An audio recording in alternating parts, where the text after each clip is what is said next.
in closed ones, because some of them try to convert homes into prayer communal. So it's we stopped all communal praying.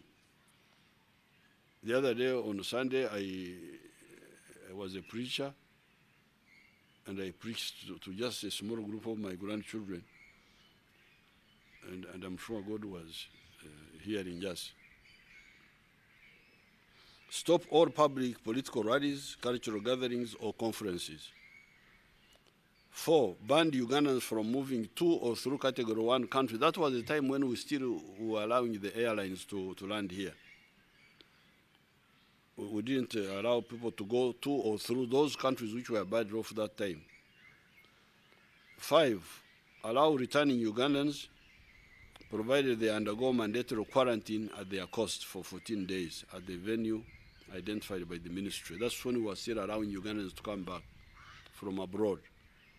Number 6, allow the non-agricultural gathering points, e.g. factories, hotels, large plantations, markets, tax parks, to continue and follow the SOPs. That's when we were still thinking that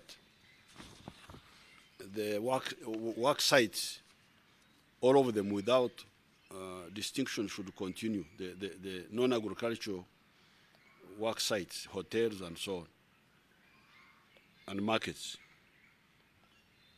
7, we had to discourage the Uganda-style weddings, which I called hexagonal, where the clan of the boy comes, the clan of the girl comes, the maternal uncles of the boy, of Koja, of the boy come, the maternal uncles of the girl come, then the maternal uncles of the father come, then the...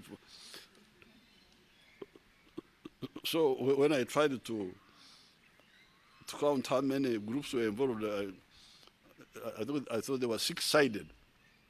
That's why I called it the hexagonal, 6-sided, extravagant Ugandan-style weddings. Weddings allowed only for a maximum of 7 people. You just go with the relevant people, the ones who are really crucial for the operation.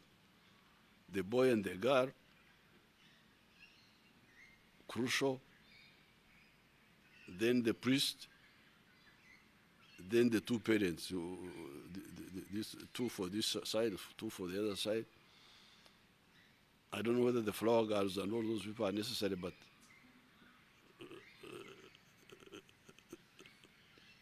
the wedding could go on. But maybe the matron and the what do you call the other one? The best man, to act as witnesses, to say that we were there when these people were getting married. I think that may be legally important. Barriers. We said barriers cannot be postponed. That would be too much. But please, let a small number of people, the immediate people, be the ones to bury. And since that time, I'm aware even people whom I know myself have died and they've been buried, and it has been no problem. They've been buried. One of our army officers, Skaj, died. The other day we had one of our prominent people in the Shema area, Ruihangwe, dying. The other day we had the father of Monica Mukama dying, and other people. We had one of our very strong women leaders in Mukono, Mchara Makumbi. She died, and so people have been listening. We suspended the monthly auction, cattle markets, livestock markets in the rural areas, Ebikomera, and also suspended the weekly food markets, the Obutari. In Ankola, they make a distinction. If it is the cattle market, they call it a Chikomera. If it is food market, which is weekly. They call it Akatare. We stopped all that. We said, if you want to buy, you go to the farm. Because the whole idea here is don't gather these people. Don't gather people who are coming from different places. This is the whole point. So that if the problem is somewhere, let it remain there. We isolate it there until we solve it. But the problem when you can imagine in a market or a chikomera, you are getting people from 10,000 sources, like our chikomera of Ntungamo. Oh, it was covering the whole one half of Rwampara and Ruhama. So you can imagine. The ones from Ruchindo, the ones from Ruhama, the ones from Itojo, the ones from Ntungamo, they all come, and then they all go back. There is no way you can control an infectious disease. There's no way. It's very dangerous, very dangerous. So we are saying, don't gather. If you want to go and buy, you go and buy food from the farm. Because there it is you and the farm. Even if there's a problem, it's just between the two of you. It's between the farm people, in case they have a problem, and you who went to buy. And when the problem comes, we can trace. Suppose something happens in the farm. A disease breaks out. We can come and say, whom have you interacted with in the last 2 weeks? Oh, a man came from Kampala and bought food from here. Oh, what is his name? It's now easy to follow. But how will you follow 10,000 people who came to a monthly market? How? You don't even have a record. But even if you have the record, it will be too much work. So this is the logic.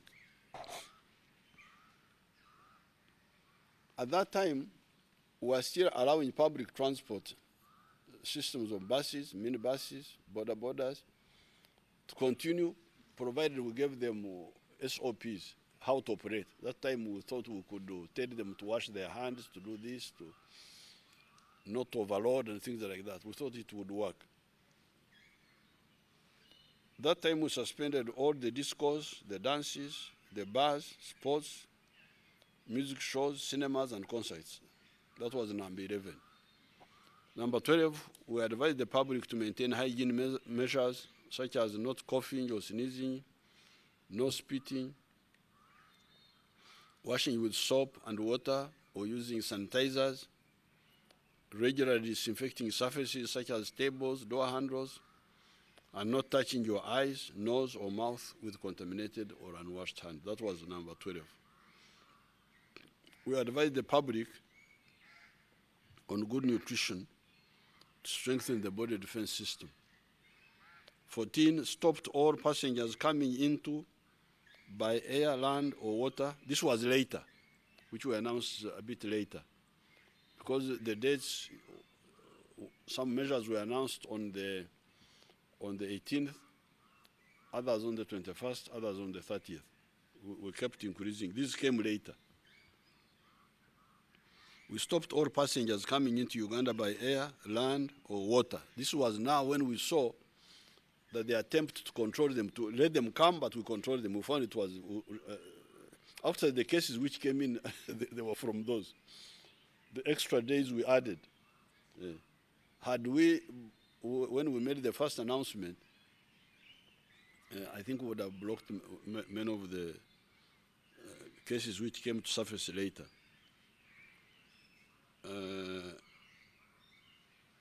This affected incoming planes, buses, taxis, or boats.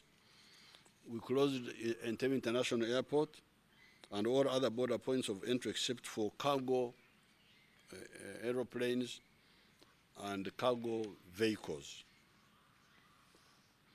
15, we now prohibited pedestrians from entering from the neighboring countries, because originally we were not so much minding about pedestrians, but this time we added them on. 16, all public passenger transport vehicles are stopped. So now this time we stopped all public passenger vehicles. Taxis, coasters, buses, passenger trains, tukutuku, and boda bodas. 17, only food sellers should remain in the markets, and the non-food sellers should suspend their activities. 18, private vehicles. At that time, we said the private vehicles should continue, but with 3 people. Now the problem is that very soon, that one will come later. Number 19, however, we exempted ambulances, army vehicles, garbage collection vehicles. Those ones had to continue, and even now, I'm sure they are continuing. Now, later on, very soon we realized that the private vehicles which we had allowed had now become public passenger vehicles. These Ugandans, money can kill them. Where there's money, the Ugandans will die. This one I have confirmed. Sente zigenda kuba malawo. Omululu gwa sente. You can imagine we are talking about death, and we are saying don't carry people because you don't know whether they are carrying a virus or not. The people had said, you move with your private car, because we were assuming that a person is moving with his family.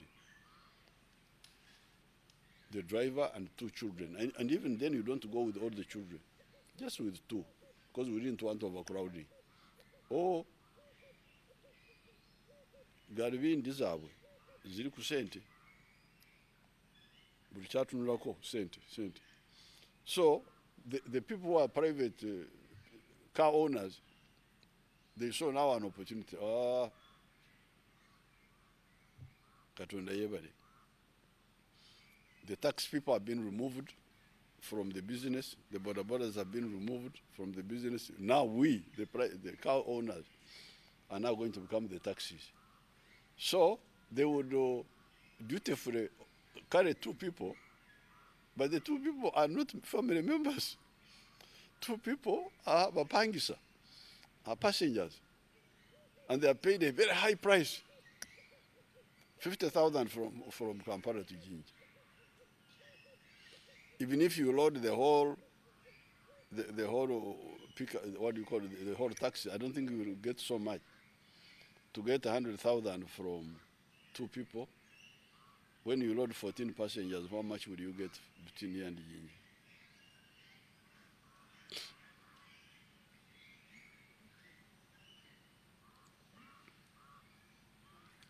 When a taxi is fully loaded with 14,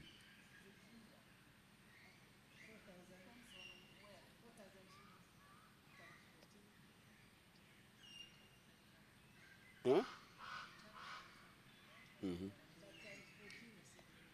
It's not the same as you carrying 2 people. Yes, even if it was a fully loaded tax, it would pay maybe 50. He would earn maybe 50,000. 50,000 going, 50,000 coming back. But this one was earning 100,000 going, 100,000 coming back.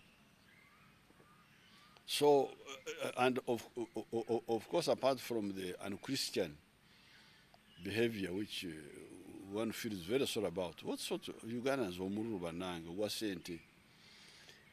But more seriously was that it was undermining our whole strategy of not mixing up people. Because that is the whole point. Don't mix up. Don't mix up.